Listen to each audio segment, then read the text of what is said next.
Portage diversion, flood, 2011.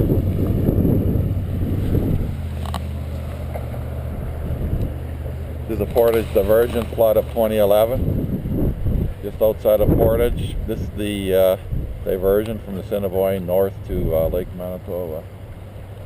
At the diversion, water's already hitting the bridge, and they've been shoring up. They've been raising the dike so that it's higher than the horizon, carry more water.